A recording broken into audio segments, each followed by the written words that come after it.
My name is Chris Hajiyannis, and I'm currently the technical writer at Adept. So they're a company that started out back in 1996, doing, I guess, what was pretty much the thing back in the day, and providing home users with internet access. From a company's point of view, they've now grown to cover pretty much the entire scope of the ICT services, so all the way from connectivity to hosting to custom solutions for some of the larger clients. But they've now been around since 1996, and I was having a trawl through my own memories of the time. 1996 just happened to be the first year that I went out to a retailer and bought myself a little modem for home use, and went back home and unpacked it and realized I didn't have the first clue what to do with it. Fast forward a couple of hours, everything is unpacked and plugged in, but hang on a minute, I need to call up somebody to configure the modem for me, because that, unfortunately, they seem to leave out of the instruction set. And as it turns out, you can't use the modem at the same time that you're making a phone call on that line. So picture, if you will, a series of back and forth pendulum swings, calling through to tech support. Thank you, yes, that's the initialization string. Is that all I need to plug in? Fantastic. Put the phone down, plug the modem back in. The modem doesn't want to connect. Oh no. Unplug the modem. Call tech support again. Hi, I think you might have given me the wrong one. Oh, I actually need to configure it as well. Thank you very much. That's also left out of the instruction set. So that was, from my side, my introduction to the internet. And many hours later, when I finally got the modem connected, I realized I didn't know what the internet was. I didn't know what to do with it. I wasn't even certain if the disk that it came with had a web browser on it. So I've just gone and spent a small fortune as a high school student to get myself connected. And I haven't the foggiest idea what to do from here on out. Back then, there was no such thing as a search engine that I was aware of, so I couldn't even search for ideas on what to do on the internet. Well, if we fast forward to a few years down the line, I was now a university student, and the opportunity came up to work at computer and network services at Wits University. So that was my first real introduction to the ICT world, but on the other side of the coin, now trying to support the people who, I guess, might at that point have been as clueless as I was in the beginning. And, you know, all the old stories abound, the horror stories about the academic who perhaps doesn't know very much and ended up using a piece of hardware quite inappropriately, to general mail support and tech support. But I think that's when my eyes really opened as to how much there still was to learn. Because in the preceding years, I'd become proficient, let's call it, at troubleshooting and at managing my own connectivity and my own hardware needs. But all of a sudden, you now have 20,000 first-year students alone, 5,500 members of staff, and one very small department supporting all of their infrastructure, all of their connectivity, all of their communication needs. And that sort of starts ringing a bell as to how large the scope of the support side and, you know, the service provision side can actually be. I think the term plug and play really came around to bite us somewhat, because now people had a concept in their heads of, I will take it out the box and I will connect it to its power source and its connectivity source, and everything must just work straight out of the box just like that.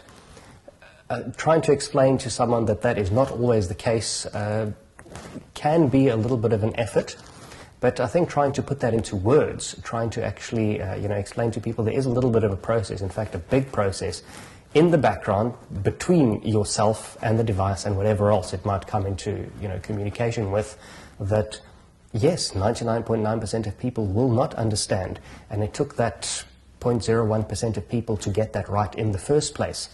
That's not always an easy message to convey, no matter which means of communication you're using, be it digital or written or verbal or whatever the case may be. But I think for me, the single biggest eye-opener has been the people-based experiences. We've seen people, single individuals as well as groups of individuals, either at a single organization or multiple organizations, regulatory bodies, change the entire field. But at the same time, the most amazing thing to witness has been how the field itself has also shaped individuals and their lives. I mentioned plug and play just now. Yes, we do expect something to just fit into the slot and work straight away. But I think for those of us working in the sector, there's also a much broader appreciation of the process that it takes to bring a device or a piece of software or a service or a managed solution or a custom fix that we come up with for somebody, how much of an effort it really takes to get that to work without much input at all, and how automated it's all become.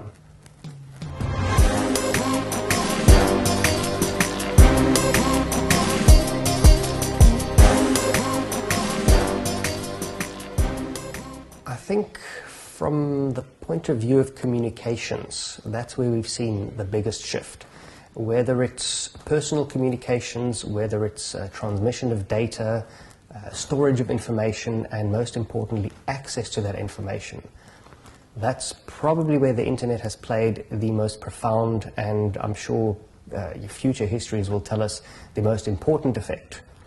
19, 20 years ago, when all of this was still on a ground level, buying a modem and connecting and having your organization right there and saying, right, you no longer need to fax us, you can now send us an email instead to communicate. That really was for the few. If we look outside today, everybody will be able to do everything on a device that fits in the palm of their hand. They will be able to access the information. They will be able to transmit that information. They will be able to share it extremely easily without the need to do pretty much anything other than tap on a screen or use a click on a mouse or a keyboard.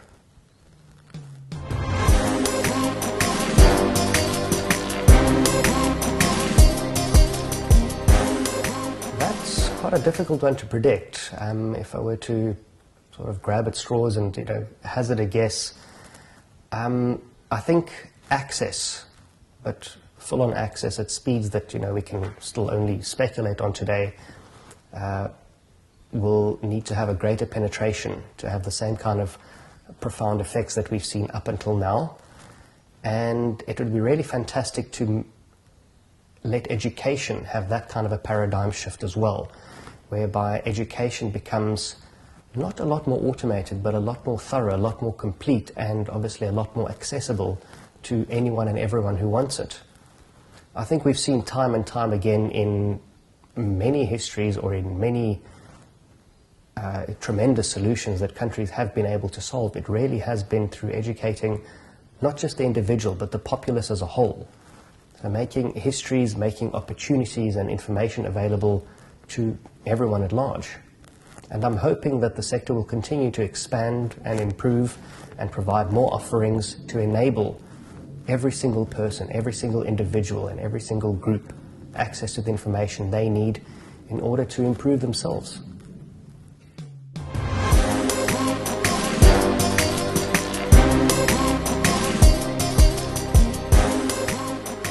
I think the access is there. Perhaps what we could offer a little bit more of is opportunity.